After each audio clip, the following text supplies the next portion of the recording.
No maida, no sugar, no butter, no ghee, no oil, no baking powder, no baking soda. அப்போ இதில் தான் இந்த cake செஞ்சேன்னு பார்த்தீங்கன்னா கம்பு மாவு, ஜாகரி, எக் இது மட்டுமே சேர்த்து சூப்பரான ஒரு கேக் செய்யலாம். வாங்க இந்த கேக்கு எப்படி செய்கிறதுன்னு பார்க்கலாம். இதுக்கு வந்து 2 எக் வந்துட்டு நல்லா பீட் பண்ணிக்கோங்க. ஃப்ளஃபி ஆகிற வரைக்கும் பீட் பண்ணி எடுத்துகிட்ட அப்புறம் இதில் வந்துட்டு 1/2 கப் நான் இங்கே வந்துட்டு ஜாகரி பவுடர் ஆட் பண்ணுறேன். அதையும் நல்லா பீட் பண்ணிட்ட அப்புறம் இதில் வந்துட்டு 1/2 கப் கம்பு மாவை நான் ஆட் பண்ணுறேன். நீங்கள் என்ன மில்லட் மாவை யூஸ் பண்ணிக்கலாம். கம்பு மாவு ஜலிச்சு சேர்த்துக்கோங்க.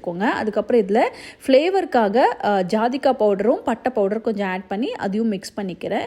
அதுக்கப்புறம் ஒரு 20 ml காய்ச்சி ஆற வச்ச பாலும் 1/2 டீஸ்பூன் வெனிலா எக்ஸ்ட்ராக்ட் ஆட் பண்ணி ஜென்டலாக மிக்ஸ் பண்ணுங்கள். அந்த ஃப்ளஃபினஸ் போகாமல் ஜென்டலாக மிக்ஸ் பண்ணுங்கள். இப்போ க்ரீஸ் பண்ண வச்ச டின்ல இந்த கேக் பட்டர் அப்படியே போர் பண்ணிவிட்டு மேலே நிறைய நட்ஸ் ஆட் பண்ணிவிட்டு ப்ரீ ஹீட்டட் அவனில் 175 டிகிரி செல்சியஸில் 25 to 30 மினிட்ஸ் பேக் பண்ணி எடுத்திங்கன்னா க்ளூட்டன் ஃப்ரீ கம்பு மாவு கேக் ரெடி ஆகிடும். இந்த கேக்கில் பேக்கிங் பவுடர், பேக்கிங் சோடா சேர்க்காதனால சாஃப்டாக இருக்காதுன்னு நினைக்காதீங்க. சாஃப்டாகவே இருக்கும். ஏன்னா எக் நம்ம நல்லா ஃப்ளஃபியாக பீட் பண்ணியிருக்கோம். அதனால கண்டிப்பாக ட்ரை பண்ணி பாருங்கள். Happy cooking. Blessings to you all.